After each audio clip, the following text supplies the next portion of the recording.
உயிரினும் மேலான தமிழ் சொந்தங்களுக்கு வணக்கங்கள்.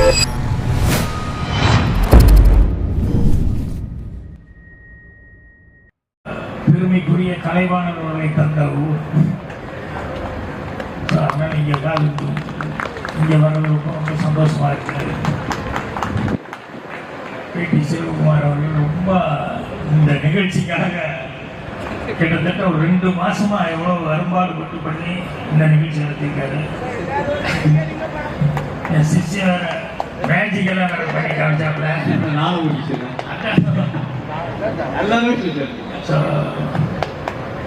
பார்க்க ரொம்ப ரொம்ப சந்தோஷமா இருக்கு.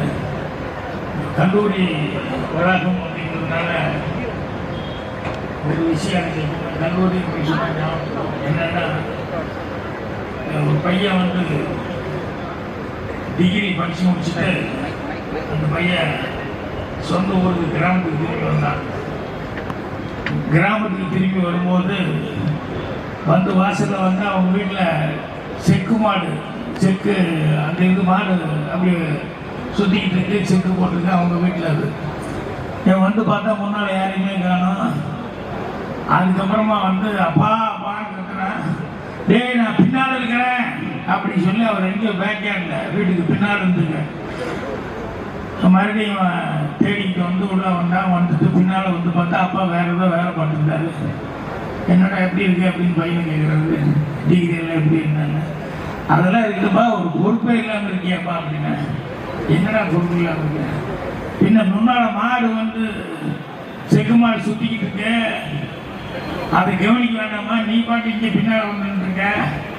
மாடு அது பாட்டில் நின்றுக்குச்சுன்னா எப்படி நஷ்டம் நமக்கு தானே. அதனால பொறுப்பா நீ அங்கிருந்து பார்க்க வேண்டாமாங்க. இல்லைடா மாடு அப்படி நிற்காது அப்படின்னு. இல்லை அப்படின்னு சொல்லிட்டு நீ அங்கெல்லாம் நின்று இருக்கணும். இல்லைடா மாடு நிற்காது, ஏன்னா அது கழுத்தில் நின்று உங்களுக்கு எப்படி தெரியும்?